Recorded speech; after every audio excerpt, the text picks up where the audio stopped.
اللهم ارفع الحصار عن إخواننا، لا تعتاد المشهد، تضامن واستمر في المقاطعة.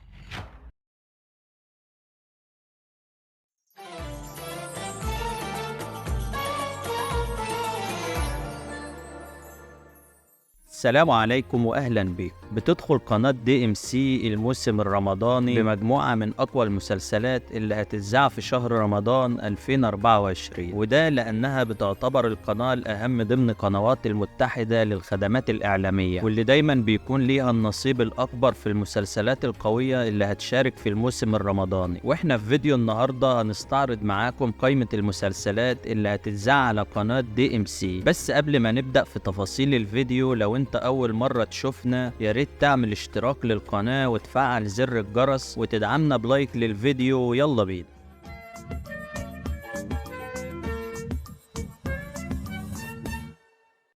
اهلا بيكم مرة تانية. أول مسلسل معانا ضمن قائمة مسلسلات DMC هيكون مسلسل مسار إجباري، واللي هيكون من بطولة الفنان أحمد داش والفنان عصام عمر، والمسلسل من نوعية مسلسلات الدراما الاجتماعية، وهيشارك معاهم في البطولة مجموعة من النجوم، وعلى رأسهم الفنانة بسمة والفنانة صابرين، والمسلسل هيكون مكون من 15 حلقة. تاني مسلسل معانا هو مسلسل جري الوحوش، اللي هيكون من بطولة الفنانين نضال الشافعي ومحمود عبد المغني ومحمود حجازي، والمسلسل مأخوذ من قصة فيلم جري الوحوش اللي كان من بطولة الفنانين نور الشريف ومحمود عبد العزيز، والمسلسل هيكون مكون من 30 حلقة. تالت مسلسل معانا هو مسلسل رحيل، والمسلسل هيكون من بطولة الفنانة ياسمين صبري، واللي قررت تشارك في الموسم الرمضاني بالبطولة المطلقة من خلال المسلسل، وهيشارك معاها في بطولة المسلسل الفنان أحمد فهمي وسما إبراهيم، والمسلسل هيكون مكون من 15 حلقة. ورابع مسلسل معانا هو مسلسل عتبات البهجة، اللي هيكون من بطولة الفنان يحيى الفخراني، واللي بيرجع مرة تانية للمشاركة في السباق الرمضاني بعد غياب، والمسلسل هيكون مكون من 15 حلقة.